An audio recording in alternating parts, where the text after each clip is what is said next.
Hobbi çətindir, hobbi belə. Mən elə idmançıyam, mən futbol yaxşı oynaya bilərəm, basketbol yaxşı oynaya bilərəm. Məndə ötə problem yoxdur. Mənim elə müəllimim var deyir, çünki biz borda da olanda futbol gedin futbol oynayın. 1 saat, 2 saat futbol oynayırım. Mən oynamayım, mən sportda, lüboy sportda mənim nətə deyilə talant var.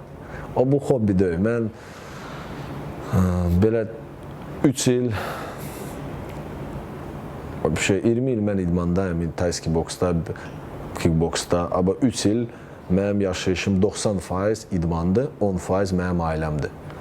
Ondan sonra mən heç eləmirəm. İndi belə hobbi, ayrı işlərdən zaten məşğul olmamışdım. Nəyə görə? Fokusum tolka idmanda idi, bu döyüşlərdə idi. Mən axırıncı dəfə Bakıda olanda, yanvarda, Superbondan sonra gələn günü biz məşq ellərdik. Sıraj onu udandan sonra gələn günü məşq eləyirdik. Ondan sonra da hər gün məşqdə idik. Mən də o boyda fokusdaydım. İdmandan Safiyə heç nəyə lazım deyildi. Nəyə görə? Bu döyüşü mən ürəkdən istəyirdim Marat Qriqoryanı.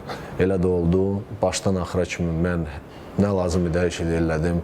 O döyüş qabağa problemlər də var idi, travma da var idi. Onu heç kim bilmirdi. O mənim ürəyimdə idi, bir də mənim müəllimim bilirdi. Ona görə də biz çıxdıq, Allahın köməyi ilə bu döyüşü udduq.